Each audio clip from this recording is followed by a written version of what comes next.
You're listening to the PR Wind Down Podcast, the podcast for public relations professionals that are ready to see real change in the PR industry. Here are your hosts, April White and Laura Schooler. Welcome back to the PR Wind Down Podcast. I'm April White. I'm the president and founder of Trust Relations, and I'm here with Laura Schooler. We're here today with an amazing guest. His name is Chris Atkins. He is a longtime PR pro, consultant, author, speaker, and professor of public relations. And we're very honored to have him on and discussing his experience and giving us some tips from beyond. We'll also get into the good, the bad, and the hilarious of the PR world with some recent news and industry fails, some more what not to do's, and a pretty crazy listener story. Let's see, what do we got? PR moments of the week. So the rock band Great White Issues. Did you hear about this? Yes. Sorry, let me just open. It's like too high on my screen. It's gonna make me look like I'm looking in the sky and talking to you. Okay, the rock band Great White issues an apology after performing a concert for maskless audience. So Great White apparently released an apology after doing an outdoor concert in Dickinson, North Dakota, in front of a crowd of fans that were not wearing masks or adhering to social distancing rules. How many people does it say? Over 450 people were interested in attending the concert, according to the event's Facebook page. I mean, if there were 9 people in the audience, which is pretty much all they deserve, but sorry. The risks and dangers from their massless concert bring back to mind Great White's 2003 Rhode Island show where there was an explosive accident that killed 100 people, including guitarist Ty. So there's some history there. Right, so that's what I was going to say. So look, they're in North Dakota. How many COVID cases are there in North Dakota? Like 17? I mean, I'm being facetious. And and they played in front of, 9 people. But the problem with Great White is the fact that, yes, they were the band that played in that club in Rhode Island where there was the fire and nobody can get out, and a lot of people died and were permanently disfigured. It was horrible. Now, I don't want to blame the band necessarily, but when you are known for that incident, which went global, you got to be extra careful about this kind of thing. I mean, literally once bitten, twice shy. What is that saying? That's the name of their most popular song. Oh. I was like, is this some old-timey saying? I don't know. No, well, it is, but it's they're horrible. It's a horrible band, but that was their big hit, and it's just funny. It applies, I guess, in this case. I think. If I'm okay, that's funny. But yeah, I mean, so I don't know. Again, it wasn't like they played some huge arena with 12,000 people, but. I mean, is it their responsibility to make other people wear masks? I mean, I would say that if you're, the promoter and the band, it should be this is the message that we want to send across, and anybody who comes to the show has to wear a mask and stand 6 feet apart or whatever. But maybe they got on stage and said, screw masks, everybody rock. I don't know.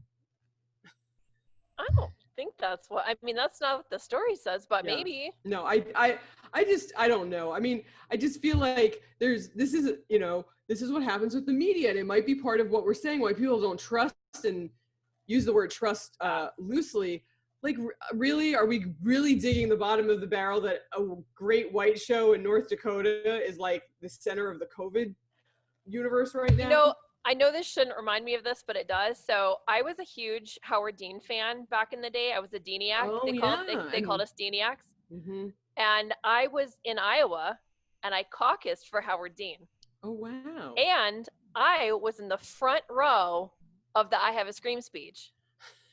Do you remember this? Yes, of course. Now, here's the crazy thing. I was there. Everyone in the crowd was losing their minds and screaming, and he was screaming over us to be able to be heard because we were crazy, right? We were loud. And the next day, I'm driving to work. I'm listening to the radio. I'm like, who's that maniac screaming? And we're gonna go to right. Well, that's what they pulled it, right. And then we're gonna go to North Dakota. Right. And then we're gonna whatever it was. I don't remember all the states now. Yeah. And so the funny thing was, because of how the media took that audio bite out of context, isolated it, and then made him look like a crazy person, he was done. That was it. It was crazy. And I was there. I was so angry. I wrote a letter to the USA Today, to the letter, like a letter to the editor of USA Today, and it was published. Wow. Because I was just like, this isn't fair. Like, he's a good dude. And it's not really what happened. I know, I heard afterwards. Because I have to say, I watched, the news clip of like them segmenting that out, and it was like, whoa, what's wrong with that guy? I mean, they made him look horrible. Like a lunatic. Yeah. Like cringeworthy. Yeah, no, and in person, like, he was feeding off the energy of the audience. It was totally organic. It felt natural. Like, it was. So there was no moment where everybody was like, oh my God, what's he doing?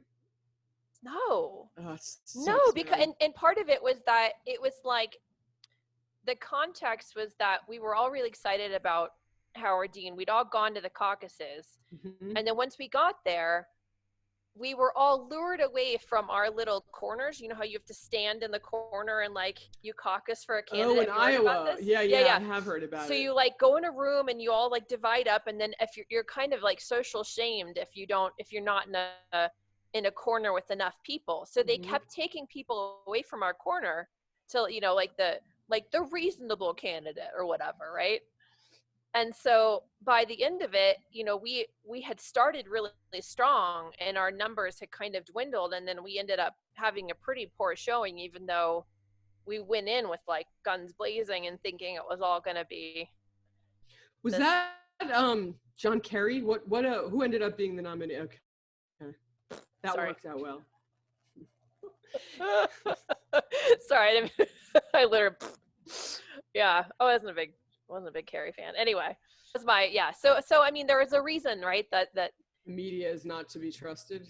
Yeah, unfortunately. I mean, some yes, but there's some room for improvement. And I think, and I kind of back to our first conversation, the last podcast, if the media actually came as like from the perspective of being a judge, where you're listening to both sides and you're offering a fair point of view, I think there would be less of this disaster that's leading to what just happened with Facebook, because there is a fair and honest representation that presented both. I mean, I don't care if you don't agree. Maybe even as a journalist, you agree with one side and not the other. Right. But if you don't present fair and balanced facts, you create a vacuum for people to not know who to trust. And then all of a sudden Alex Jones is someone you trust more than the New York Times, right? And it's like, and I'm not saying that's not meant to like be a pro or con either. I'm just saying, right, but he's not a fair and balanced, right? Well, and I think it's probably why, with like MSNBC and Fox News, whatever, like the big divisiveness, there's just, you end up wanting to like, hang out with people who are just like you instead of going to get the news. Right, and there's not a place to go get the news from both sides. You can pick, like if you ideologically believe what CNN says, you go there, and if you ideologically believe what Fox says, you go there. But if there's nowhere that, if you were trying to be somebody that's like down the middle, and you're trying to be a level-headed, balanced individual who takes all information in, right, and kind of weighs it fairly, like there's not a great example of that. Well, you know what I've read, that people, their trust of media, the media that they trust the most, or almost, or more than other kinds, is their local media, their local newspaper, their local like news station. Yeah. And I believe that to be true, because I mean, these are people who are making almost no money on, really low budgets, et cetera. And they don't, there's not some like national stage, there's not some national agenda, and especially when you're talking about like really small town in America, right? So I, as a PR person, have really started to take to reaching out to local media on behalf of clients. I think that's smart. It's always like, I think it's really useful to the people that you're working with, but it's also just, more fair and balanced, and you're not like getting, having to dodge and explain and all that. I mean, it's not a game of gotcha or to try to fill somebody's, like what your editor, right, was doing. You're not trying to fill somebody's, like vision for how the world should be. I mean, because it's like, a newspaper that, 10,000 people read in upstate New York or something. Right. Okay, so I'm going to read an anonymous story. Cool. Anonymous horror story. An anonymous PR horror story that I have. I'm as surprised as you are as I read this. Okay, great. I'm going to put on my storytelling voice. Ooh. I had a boy, I already messed it up. I had a boss once who is famous for being, quote, moody, to put it nicely. Some days he would be your best friend, and other days he would scream at you without warning. You never know which face or persona you would get when you went to his office. You were usually summoned to his office without warning, I should add, which added to the terror. And you never knew when a drop everything and come here phone call would strike. One day I was in his office going over something I had worked hard on. It was not one of his not so nice days. Oh, it was on one of his not so nice days. He started using abusive language with me and an aggressive tone, and I calmly said, I don't respond to that kind of language. I got up quietly in the middle of his sentence and left his office. It was 5 o'clock on a Friday, so I decided it would be best if I left the office altogether so that he would not march down to my office and start yelling at me again. I thought everything was normal when I got home. Well, as normal as it got in this office, but on Sunday, the HR director texted me and said, I'm so sorry to hear what happened on Friday. Are you okay? I said, yes, it was no big deal. I just left when he got aggressive. That's when she told me that I had allegedly been fired. Oh, shit. What? Yes, she said, he fired you after you walked out of his office and apparently everyone heard it. I said, well, I didn't hear it, so it doesn't count. I plan to come in on Monday, and if he still wants to fire me then, he can do it to my face. When I went on Monday morning, I acted like nothing happened. He did the same. I think he was just so glad that I returned that he didn't want to say anything. Oh my God, and that's the end of the story.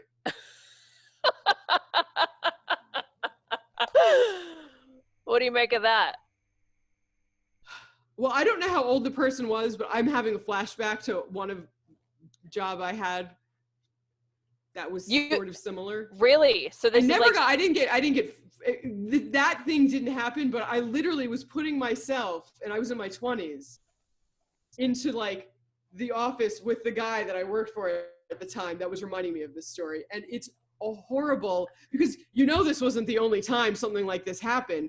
And it's a horrible, horrible way to like live, because it basically takes over your whole life, that you're like petrified to go to work.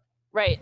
And I in this particular job, I remember being on the subway, going to work and being like, I could just get off at the next stop and turn around and go home and never go back again. But then me being me, I always went in, because then I would calculate how many dollars I would earn by just making it through that one more day. And so I would go back in. And it affected my life, everything. He was a horrible guy, and he's still around, of course, like they all are. Right. And did it like, I had one where it like messed up my sleep. I started having what I thought were panic attacks, and I went and like talked to my doctor, Dr. Isaacs down in Soho, who was like the doctor. Actually, funny enough, he was the doctor on what's Super Size Me. He was like the doctor the guy consulted with. Anyway. Oh, Morgan Spurlock? Yeah, do you remember the doctor that he went to? No, I don't remember. Anyway. I remember seeing that movie, but I don't remember that part. So anyway, I only knew that because he was my doctor, but I mean, it would never have stuck otherwise. But anyway, and I remember going in, and he's like, basically like, well, so do you need Xanax? Like, it was just like, I don't know what to do for you. You know what I mean?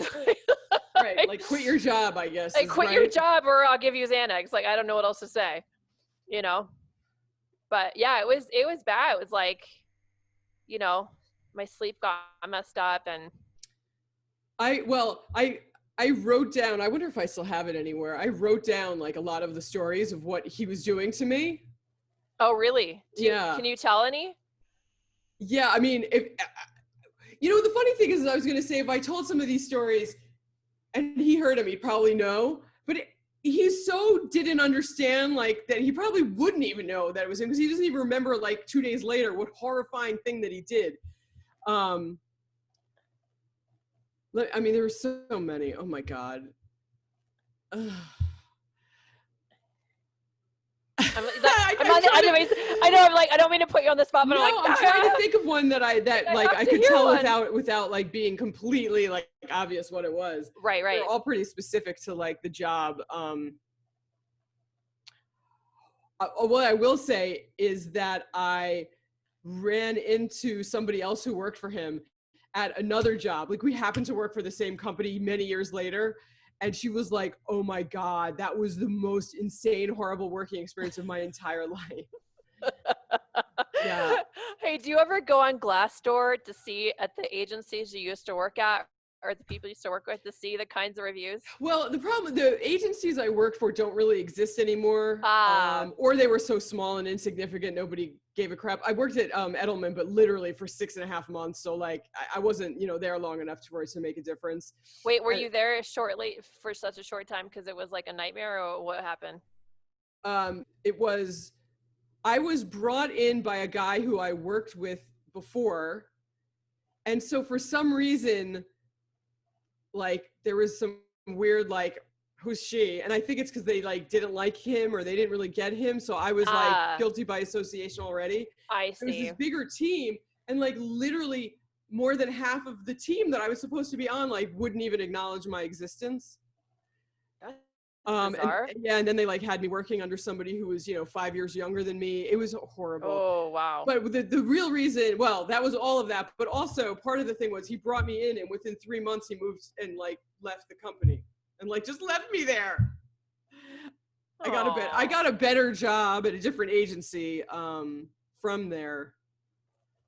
That wasn't such a horrible agency job. Good. Relative to some others. Right. But yeah, he brought me over and then like left. Yeah, and like we talked about before, if there was nobody mentoring me, there was nobody looking out for me, there was nobody managing me. It was like, just like throw you into the deep end of the pool with the sharks. And like, if you didn't really understand the nuances, and then of course you'd get in trouble because you would do the wrong thing, but you had no idea you were doing the wrong thing. Yeah, it was, woo! You learned by trial by fire. Oh yeah, it was not a pretty sight. So that was nobody even knows I was there. Like it was so fast. Literally, I think it was 6.5 months. That was in New York? Mm-hmm. Which division were you in? It was like a financial, it was like an IR group. Ah, okay. I was in the corporate group at Edelman, New York. So today on our PR Wind Down podcast, we have a great guest. His name is Chris Atkins. He's a PR consultant, author, and speaker with more than 35 years of PR agency and in-house experience. He was the head of PR for PwC in the US, which is where I met him. He also served as managing director at Burson Marsteller and as a VP at Hill & Knowlton, all in New York City. He's written a couple books, most recently, An Honest Day's Work, True Tales of a Life in PR. And currently, he's an adjunct professor of PR at Marist College in Poughkeepsie, New York. Hello, Chris. Welcome to our podcast. Hello, Lauren. I'm so happy that you were able to make it. I know, it's okay. Your wife's name is Lauren. Yes. So, you're actually our first guest. And well, I'm delighted to be your first guest. And I thought of you because you're like the, Ben Kenobi of PR in my life. Obi-Wan, please. Yes, exactly. So I wanted to bring you on because basically what we're doing for this podcast is we're trying to help young people who are, entering or thinking of entering or just entered the PR profession to let them know that there are ways to get like good normal jobs and work with like creative people who help you to like really inspire you to be the best person that you can be in your role. And also people who are more experienced so that we can commiserate and sort of be like, oh my God, I can't believe that happened to you too, or listen to my story. So, and ultimately basically, because we're entertained by PR, we sort of love what we do, but part of the entertainment is in how crazy it is too, right? And we want to make it better. So part of the reason we're doing this too is, okay, let's laugh about it and then let's fix it, So we're also looking to talk to experts like yourself so we can, pull together all of our collective experiences and figure out how to make it a better environment in the future, how to make the agency world better, how to make, the profession better in general. Well, I think that's a really worthy goal, and a tall one. I mean, it's a tall order, and I think there's always been a group of people who have felt that was their mission. At one point, I think that was the Public Relations Society of America's mission. Although personally, I think they've kind of strayed from that mission. And then, as a result of that, a guy named Dave Drobus, who I worked for at Ketchum, spearheaded the development of the Council of PR Firms, and they wanted to be the organization that represented the large firms, because they were the ones who were most in a position to affect change within the profession. And then they too started letting in smaller and smaller firms. And so I think that even though they remain true to the mission, they still have the same problem as most trade organizations, which is it's impossible for an organization like PRSA or the Council of PR Firms to take a strong position on much of anything, because they have to encompass the points of view of people in every dimension of the business. So, I remember when I used to work for Shell Oil, we did a lot of work with the association representing oil companies, and they could never come out in favor of a position about conservation of natural resources, because what might be good for Esso or Exxon wasn't good for a wildfire in Oklahoma. And it was the same thing happening within the organizations within PR. And I really believe that a lot of this is going to have to come from within all of us, as opposed to waiting for an organization to represent, what some believe is the best position to be in. Yeah, because everything kind of gets watered down, like you said, because there's too many. So how or why did you get into PR to begin with? Well, it's an interesting story to me. Maybe it will be to you. I had just graduated from State University of New York at Cortland, where I had gotten a degree in education with absolutely no interest in the prospect of teaching at all. And a buddy of mine had gotten a job with Grumman Boats. Now, if you went to summer camp, you might remember those aluminum Grumman canoes. They were almost indestructible, which is why summer camps liked them. They were made from the same aluminum that Grumman had made military aircraft out of during World War II. And as a result, they tended to last forever, and because of that, no one ever bought them. I mean, you buy one, you never have to replace it. It lasted forever, right? So they hired my friend to be sort of the first sales director of this little division of Grumman, which, by the way, Grumman, built the lunar module that put people on the moon. What the heck were they doing still making canoes? And the answer to that was Leroy Grumman, founded the company, knew that the people that they needed to get money from, congressmen and senators, had all experienced the joy of paddling a canoe at summer camp their whole childhood, and had a warm spot for the name of Grumman. Really, that's why they still... Or like Boy Scouts or something, maybe, right, too? That's why they still made Grumman canoes after they were a rounding error on the balance sheet of Grumman. Anyway, so my friend gets his job, and they had a PR firm in New York, a one-man shop called Rockwell and Newell. Apparently, this guy was not a good writer, and the people at Grumman told him, you need to hire somebody who could write, or we're going to find another agency. And so my friend, who was at Grumman, suggested to the PR guy, Dwight Rockwell, that he talk to me. So I trundled down from Ithaca, New York to Manhattan, and I met with Dwight, and he gave me some of his stuff. And I have to admit, the Grumman people knew what they were talking about. My favorite passage in one of the press releases that I saw was also, and in addition.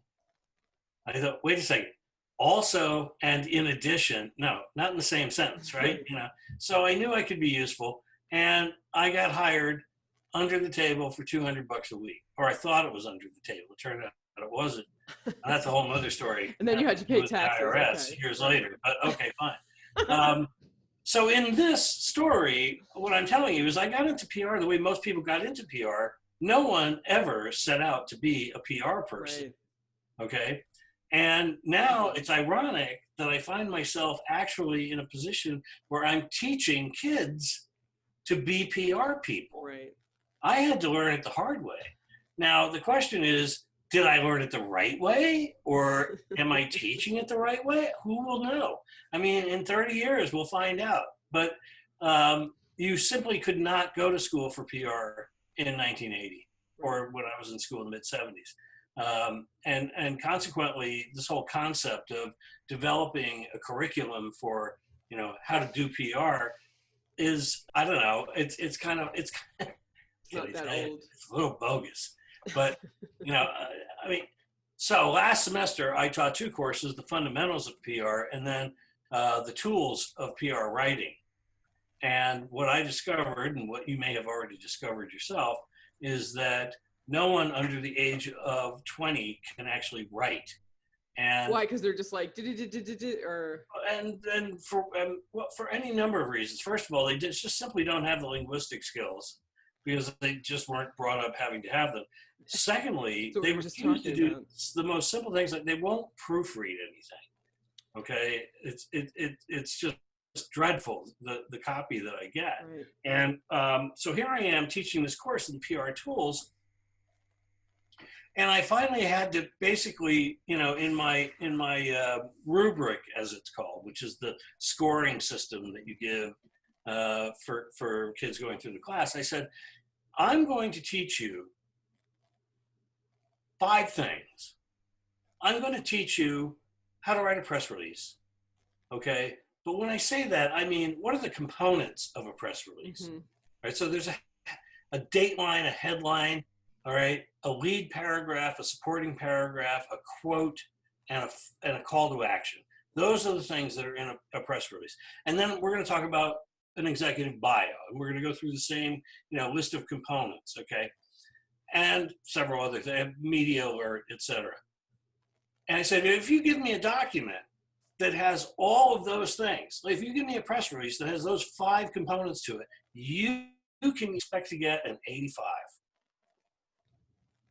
But if you want an A, you're going to have to write at the college level. Right. I gave no A's out. Wow. So what if you thought, what if you offered them money? Do you think they would? Well, the embarrassing thing is that they get offered money time. I mean, they get hired as junior people at agencies, Right. and they can't write.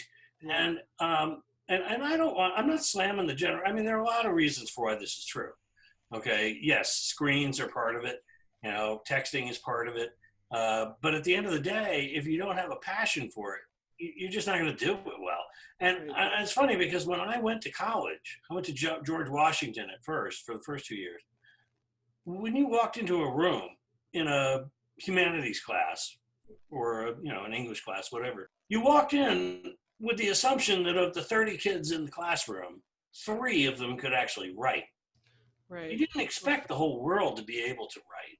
You didn't expect the whole world to be able to be poetic in their writing, but you did expect them to be able to grammatically free, typo free, okay, construct a sentence, writing, construction, argumentative, and then you'd have 3 people who actually were like gifted writers. Right. Like, right. I walk into a room today, I am nobody stunned if there's anybody who would qualify as a gifted writer under those circumstances. It's just crazy. Anyway.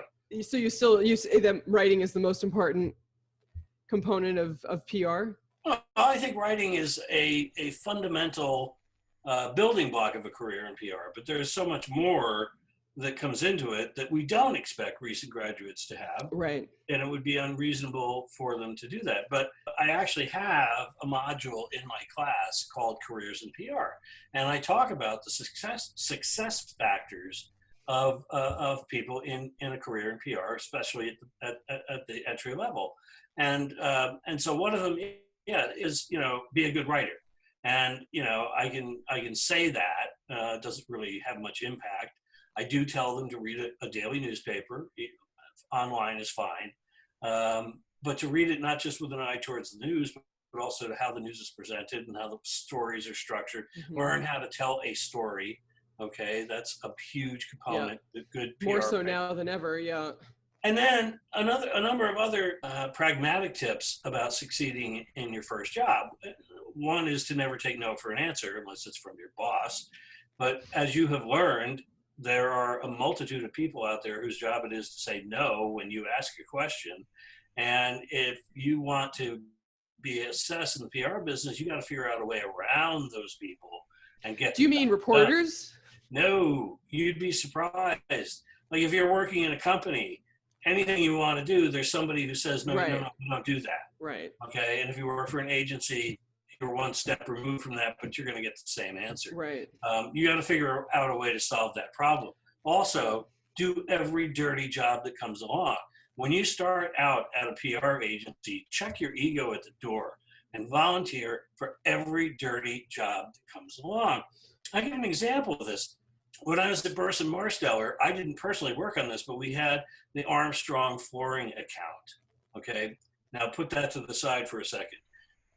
Another account team was doing an event in Tribeca, and the event was being held in one of those buildings. I don't know if you can even find them anymore, but it was an old industrial building, and you would actually get into the freight elevator, and it would lift you up to like, the fifth floor. The doors would open up, and it would be this spectacular loft, Yeah, those are like, multi-million-dollar condos now. Yeah, exactly, right? And so, fine.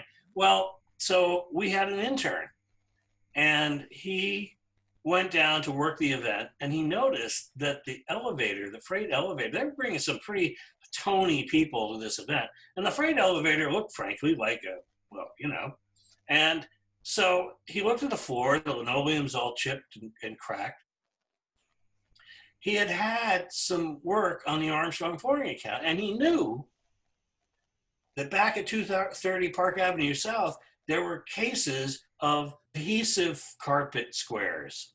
So he ran up to the office, grabbed a box of these things, peeled off the paper, stuck them down, and all of a sudden, the elevator, people walked in, and they were like thrilled. It looked great, right? Now, Wow. Did that kid get a job? Bet your ass. I mean, He solved the problem, yeah. That kind of initiative and quick thinking. That's impressive. I don't know if I would have done that. Yeah. So I think that's a big part. And then the other thing that I always tell everybody, you got to be nice to everybody. You just got to be nice to everybody. You don't know who's going to be your boss 10 years from now. I run into the people in PR all the time that I hadn't seen for 30 years. Yeah. And if they have a good feeling about you, that works out pretty well, doesn't it? Incredibly. And then the other thing, if there's people who I don't have a good feeling about, I don't do anything about it. However, they don't know how many opportunities they may have missed out on because of the way they treated me. Now, and even the worst of all is if you have somebody who hates you who ends up working for you. You don't have any idea how bad that can be. I mean, it's just, it's a nightmare. So always leave the impression, to the extent that you can, that you are a genuinely nice and hardworking person that anyone would be glad to have on their team, and anyone will be glad to have you on their team. Right. And that's kind of how you advance. I just think those are kind of things that kind of get overlooked. That even, I suspect that in most PR courses, that never comes up. And it wouldn't unless you spent a lifetime doing it like I have and watched what happened both to me and to other people. I mean, God knows when I started out, I didn't know any of those rules, and I'm sure I violated every one of them. Do you share this with your students? Yeah, it's in one of my classes. So it's interesting because I, like you said, there was no PR class or track or whatever when I went to school either. I didn't even know what it was. I accidentally fell into it too. But a lot of, recently I've been working with young adults who are recently out of college, and they do have PR degrees or took a lot of PR classes. Yeah. And I think to myself, what the hell did they teach you?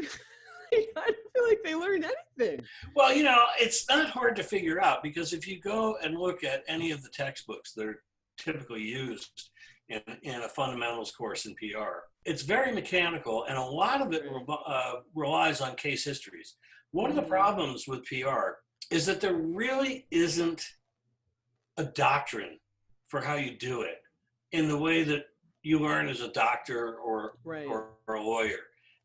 In spite of efforts to professionalize or a plumber business, or or electrician, which you do it wrong, it kills you. As a consequence, most PR textbooks tend to rely on case history to show how other people solved other problems in the hope that you will be able to transfer that knowledge to your problem. Yeah. Right? It's like you're never going to have their problem. Right. But you can see what they did to try to solve their problem, and maybe that'll come back to you. I talk about my own experience in having moved from one job to another. What I have found is that you never know how much you know until you go somewhere else. When you're at an agency, you're kind of pigeonholed, right? Like you do what you do, whatever that is. You're the account executive on Armstrong Flooring. Okay, that's what you do, and kind of your universe is not that big. Then one day you realize that you've stopped learning and it's time to move on. And so you go to another agency, hopefully for at least a 20% pay increase. That's how you get a pay raise in this business. Yep. And then you go to a brainstorm for the first time. And all of that stuff that you learned almost through osmosis has become part of your toolbox, as if you had actually done it yourself. And you bring to the table these experiences which you never had, but somehow are lodged into the fiber of your being, and you're able to translate that into the issue that's happening in front of you in this brainstorm. And people think you're freaking brilliant. Right. And it's really one of the most satisfying experiences when you move from one agency to the next. In fact, I was at Ketchum, where it was not unusual for people to have spent their entire careers there. 25 years. And while there are certain benefits from that in terms of kind of 401k cultural DNA of the organization, what you don't have is the new blood of people coming in who have had all these other experiences or merely absorbed all these other experiences and bring them to the table. Now, the truth is that if you went to any top 10 agency and presented them with a particular challenge as a client, 9 of them would give you exactly the same answer delivered by exactly the same people. And that's why little agencies can actually do very well, because they can come in and offer a truly out-of-the-box solution. I hate to use that expression, but something that was just not even considered, viable, if at all considered, in that big agency environment where everybody's marinating, if you pardon my expression, in their own piss for years. Well, Chris, thank you so much for coming on and giving us all of your insight and your wisdom and your stories. And well, it's my pleasure. I love what I do, and I love talking about it. So you picked the right guy. Yes, I knew. That's what I said. This is the guy. This is the guy has to be the first guy. Someday you're going to want to talk about something actually interesting, like what's happening in the news. You're welcome to do so. Okay. We would love to have you back. It's been an honor. No, it's my pleasure. Thanks again for joining us for the PR Wind Down podcast. We had a lot of fun, and we want to give a special shout out to Chris Atkins for joining us for a great interview today. So thanks again for being here, and can't wait to wind down with you again next time.